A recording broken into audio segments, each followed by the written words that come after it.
इस समय आज के दौर में आप इनकलाब को कैसे देखते हैं? इनकलाब का मौसम घटा है सुर्ख हुई, धर्म के नाम पे तुम बांट नहीं पाओगे, जो अहले हक हैं हिमायत पे उतर आएंगे, नमाज से नमाज बनाएंगे। यही गंगा जमुनी तहजीब। इसक में जात पात धर्म खत्म हो जाए, इस तरीके की शादी की जाए। किसी की बेटी, किसी की वो माहरू होगी और किसी के दिल की तमन्ना और आरजू होगी।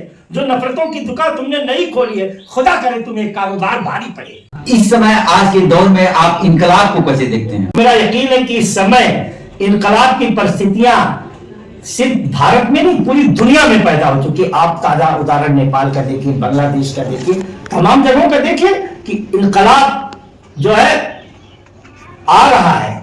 लोगों के दिमाग में इनकलाब का मतलब कि बदलाव सबके दिमागों में आ रहा है और इनकलाब आके रहेगा। तो तू जख्म मुझे और सितम कर देगा, जवाब ईंट का तेरे मेरा पत्थर देगा। है इनकलाब का मौसम, है इनकलाब का मौसम, घटा है सुर्ख हुई, जो आप बरसेगा हर जुल्म को टक्कर दे। इस समय भारत का जो ताना बाना है, जो गंगा जमुनी संस्कृति है, जिस तरह के हमले हैं या जिस तरह की दिक्कतें दिखाई दे रही हैं, उस पर आप क्या कहना चाहेंगे अपने शेख से? देखिए, वो अगर जुल्म की ताकत पे उतर आएंगे, वो अगर जुल्म की ताकत पे उतर आएंगे, हम कलंदर हैं, करामत पे उतर आएंगे। क्या बात? हम कलंदर हैं, करामत पे उतर आएंगे। लाहौर की जेल क्या भूल गए लोग कि जब शहीद आजम को फांसी दी गई थी, जनता ने जेल को घेर लिया था, उनकी लाश के टुकड़े करके नदी में डाला गया था। इसलिए हम कहते जाके तुम पूछ लो लाहौर के फांसी घर से, अज़्म वाले हैं शहादत पे उतर आएंगे और धर्म के नाम पे तुम बांट नहीं पाओगे। अभी हरमंदिर पांडे जैसे लोग जिंदा हैं, धर्म के नाम पे तुम बांट नहीं पाओगे। जो अहले हक हैं हिमायत पे उतर आएंगे, जो अहले हक है हिमायत पे उतर आएंगे। कि आप कुछ भी करिए, चाहे जितना बांटने की कोशिश करिए, हमारे थालियों को बांट देंगे, आप कपड़ों को बांट देंगे, लेकिन हमारे दिलों को आप नहीं बांट पाएंगे। मतलब गंगा जमुनी संस्कृति इतनी विशाल और व्यापक है इस हिंदुस्तान में, और यही हिंदुस्तान की खूबसूरती है कि कितना भी कोई सांप्रदायिक तौर पर, जाति या धार्मिक तौर पर बांटना चाहे तो नहीं बांट सकता। मंदिर में फूल चढ़ाने जा रहे हैं, कोई थोड़ी कहता कि पुष्प अर्पित करने जा रहे हैं। और मस्जिद में नमाज जब होती है तो नमाज तो संस्कृत का शब्द है, नमाज से नमाज बना है। यही गंगा जमुनी तहजीब है कि वो हमारा लेके चले। उस पर एक शेर हमारा कि दिल को सुकून मिलता है मेरे अजान से, दिल को सुकून मिलता है मेरे अजान से। ये देश है सुरक्षित गीता के ज्ञान। क्या बात है? ये देश है सुरक्षित गीता के ज्ञान से। ये मुल्क गंगा जमुनी तहजीब हमारी धरोहर है, हमारी वो हम भूल गए। वो भी तो गंगा जमुनी तहजीब थी कि जब अशफाकुल्लाह खां और राम प्रसाद बिस्मिल एक ही थाली में खाना खाते थे। वो भी गंगा जमुनी तहजीब थी कि जब मौलाना हसन मोहानी ने कहा कि मेरी जिंदगी में 3 एम है, मक्का, मथुरा और मास्को। मास्को से लगाव था, हज करने जाते थे और जन्माष्टमी में 15 दिन जाके मथुरा में रहते थे, नज़्में लिखते थे।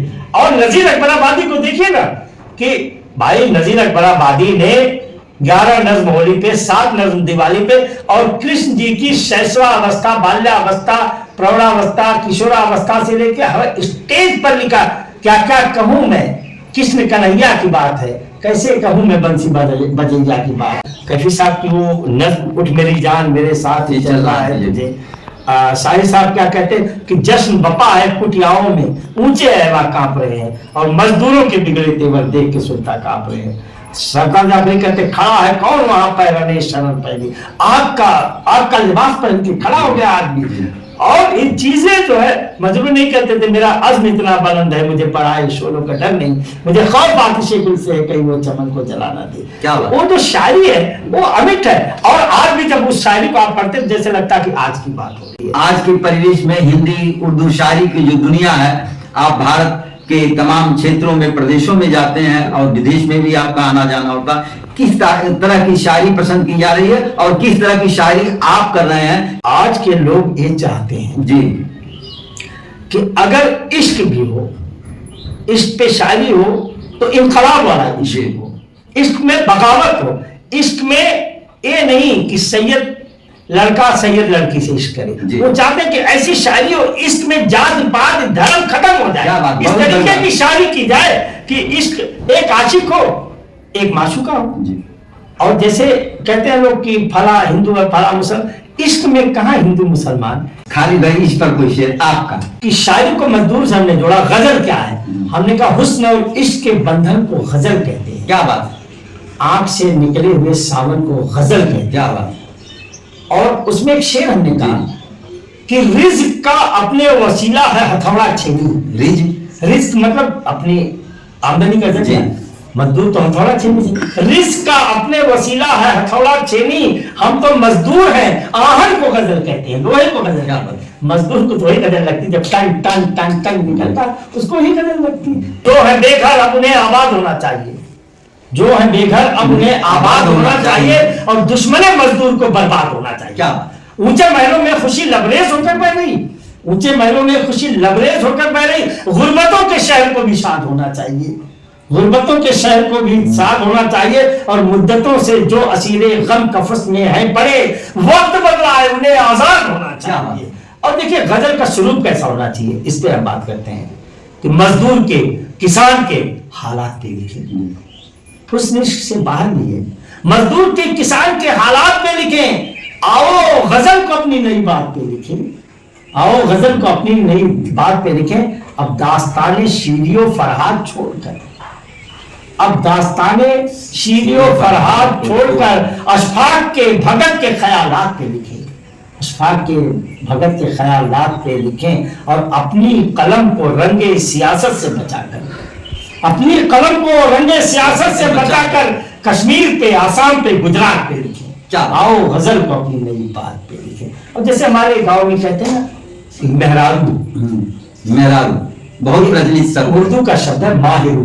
माँ माने चांद और रू माने चेहरा, चांद का चेहरा। आज पहली बार मेहरारू का माहिरू, माँ माने चांद और रू माने चेहरा, रू माने रुख, तो चांद का चेहरा, उसको अब ब्रंच में मेहरारू कहा है। कितना खूबसूरत लगता है। हमने एक शेर कहा कि किसी की बेटी किसी की वो माहरू होगी, किसी की बेटी किसी की वो माहरू होगी, और किसी के दिल की तमन्ना और आरजू होगी। है माँ उजड़ी हुई हाथ बिना चूड़ी के, फटे लिबास में मजदूर की बहू। आज की दौर की शायरी के माध्यम से क्या करें? गजब नहीं कि मेरा इंतजार भारी, गजब नहीं कि मेरा इंतजार भारी पड़े, नई हयात माजी का प्यार भारी पड़े। और जो नफरतों की दुकान तुमने नहीं खोली है, जो नफरतों की दुकान तुमने नहीं खोली है, खुदा करे तुम्हें कारोबार भारी पड़े। इसी के साथ आपका बहुत बहुत धन्यवाद करते हैं कि आपने हमें समय दिया।